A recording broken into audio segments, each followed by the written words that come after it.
السلام علیکم ورحمۃ اللہ وبرکاتہ۔ سامعین، آج میں ان لوگوں سے بات کرنا چاہتا ہوں جو دل کے دکھ ہوئے ہیں، ستائے ہوئے ہیں۔ کوئی کاروبار میں جمنا چاہتا ہے، سال ہا سال کوشش کرتا ہے، دعا بھی کرتا ہے، لیکن کوئی راستہ نظر نہیں آتا۔ کوئی قرض تلے دبا ہوا ہے، دعائیں کر رہا ہے۔ لاکھوں ماں باپ اپنی لڑکیوں کے بڑے ہونے کی فکر میں، کسی مناسب رشتے کی تلاش میں نیند سے محروم ہیں، دعائیں کر رہے ہیں، لیکن کوئی نتیجہ نہیں۔ لڑکیاں راتوں میں اٹھ کر دعائیں کر رہی ہیں، کوئی نتیجہ نہیں۔ مائیں روزے بھی رکھ رہی ہیں، دعائیں بھی کر رہے ہیں، لیکن کوئی نتیجہ نہیں۔ کوئی بیمار ہے، دعائیں کر رہا ہے۔ کوئی جھوٹے کیس میں پھنسا گیا ہے، دعائیں کر رہا ہے، لیکن ان کی دعائیں قبول ہوتی ہوئی نظر نہیں آ رہی ہیں، جس سے رفتہ رفتہ دل میں ایک عجیب سی مایوسی کی کیفیت پیدا ہونی شروع ہو جاتی ہے۔ پھر دھیرے دھیرے دعاؤں سے دور ہوتے جاتے ہیں، بلکہ یوں کہتے ہیں کہ دعا کیوں کریں جبکہ ہماری دعا سنی ہی نہیں جاتی یا قبول ہی نہیں ہوتی۔ کہ اداسی اور مایوسی آج کل بہت بڑھتے جا رہی ہے۔ اس موقع پر ہم کہیں گے کہ دعاؤں سے مایوس نہ ہو دوستو۔ جس رب نے ہمیں پیدا کیا ہے وہ 70 ماؤں کی محبت سے بڑھ کر محبت کرنے والا ہے۔ وہ خود کہتا ہے، مجھ سے دعا کرو، میں تمہاری دعاؤں کو قبول کروں گا۔ سورہ غافر آیت نمبر 60 میں۔ جانتے ہیں، آپ اگر مایوس ہو کر دعا کرنا چھوڑ دیں تو وہ ناراض ہوتا ہے۔ جیسا کہ ابو ہریرہ رضی اللہ تعالیٰ عنہ کہتے ہیں کہ اللہ کے رسول صلی اللہ علیہ وسلم نے فرمایا، جو شخص اللہ تعالیٰ سے دعا نہیں کرتا تو اللہ تعالیٰ اس پر غصہ ہوتے ہیں۔ یہ ترمذی کی روایت ہے۔ بس ہم جس کو مانگتے ہیں اگر وہ نہ ملے تو مایوس ہو جاتے ہیں، جبکہ ہماری کوئی دعا رد نہیں ہوتی ہے۔ اللہ کے رسول صلی اللہ علیہ وسلم نے فرمایا، اللہ تعالیٰ دعا کی وجہ سے 3 چیزوں میں سے ایک چیز ضرور عطا کرتا ہے۔ یہ تو فوراً اس کی دعا قبول کر لی جاتی ہے، یا اس کو اس کے لیے ذخیرِ آخرت بنایا جاتا ہے، یا اس کے مانند اس کو پہنچنے والی کسی مصیبت کو یا برائی کو دور کیا جاتا ہے۔ یہ سن کر صحابہ کرام نے کہا، تب تو ہم خوب دعائیں کریں گے۔ تو آپ نے فرمایا، اللہ کے پاس بھی بہت خزانے ہیں۔ یہ احمد کی روایت ہے۔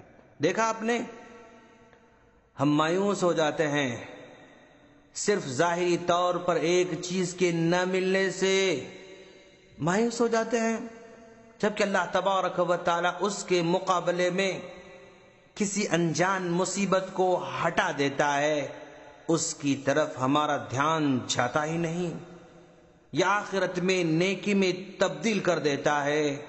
جہاں ایک ایک نیکی کی قدر ہوتی ہے، اس موقع پر ہم خواہش کریں گے کہ کاش ہماری ساری دعائیں رد کی جاتی اور یہاں ہم کو آخرت میں ثواب کی شکل میں، نیکیوں کی شکل میں ملتی تو کتنا اچھا ہوتا۔ ہمارے ذہنوں میں خیال پیدا کیوں نہیں ہوتا دوستو کہ اللہ تعالیٰ نے بغیر دعا کیے ہوئے کتنی نعمتیں دے رکھا ہے، اگر ان میں سے فلاں فلاں فلاں نعمت نہ ہوتی تو ہم آج اس نعمت کے کس قدر بے چین ہو جاتے۔ جو چیزیں ہمیں مسلسل دعاؤں کے نتیجے میں نہیں مل رہی ہیں نا، وہ بہت کم ہیں، جبکہ دعا کے بغیر ملنے والی چیزیں بہت زیادہ ہیں۔ ذرا سوچ کے دیکھیں کہ ایک چیز ہمارے پاس نہیں ہوتی ہے، اس کا تو ہم رونا روتے ہیں، لیکن جو 20 چیز ہوتے ہیں بنا دعا کے مل چکی ہیں، ان کا شکر ادا نہیں کرتے ہیں۔ اگر ہم صرف شکر ادا کرنا شروع کر دیں تو ہر وقت ذہن میں یہ بات رہے گی کہ اللہ تعالی ہمیں بن مانگے بہت کچھ دے رہا ہے، اور اگر کبھی کوئی دعا قبول نہ بھی ہوئی تو اس احساس کی وجہ سے مایوسی نہیں ہوگی، اور ہم کو دعا کی قبولیت میں رکاوٹ بننے والی چیزوں سے بھی بچنا ہوگا، جیسے حرام کمائی سے بچنا ہوگا۔ دعا میں جلد بازی نہیں، اگر جلد بازی کریں گے تو دعا قبول نہیں ہوگی۔ دعا میں غفلت نہیں کریں گے، بلکہ دعا میں اخلاص ہو، عاجزی ہو، نرمی ہو، محتاجی ہو، تکبر نہ ہو، آنکھیں نم ہوں، وضو کی حالت میں ہو، قبولیت کا یقین بھی بھرپور ہو، گناہوں سے دور ہوں، گناہوں کا اعتراف بھی ہو، اللہ تبارک و تعالیٰ کے اسماء حسنہ کا حوالہ بھی ہو۔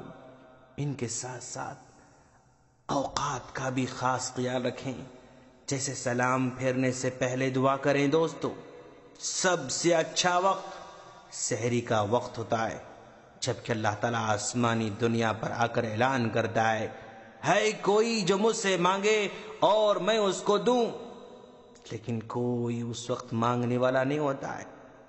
اذان اور اقامت کے درمیان مانگیں، جب بارش نازل ہوتی رہتی ہے تو اس وقت دعا کریں، کیونکہ بارش کے موقع پر دعا قبول ہوتی ہے۔ کبھی روزے رکھتے ہیں تو افطار سے پہلے دعا کریں، جمعہ کے دن دعا کریں، زمزم کا پانی پی رہے ہوں تو دعا کریں۔ ان تمام اوقات کا اہتمام کریں، اور یاد رکھیں اللہ جب چاہے تبھی قبول کرے گا، اور اس چاہت میں ہی ہماری بھلائی ہے، یعنی جس میں ہماری بھلائی ہو وہی کرتا ہے۔ اگر ابھی قبول کرنے میں بھلائی ہو تو ابھی قبول کرے گا۔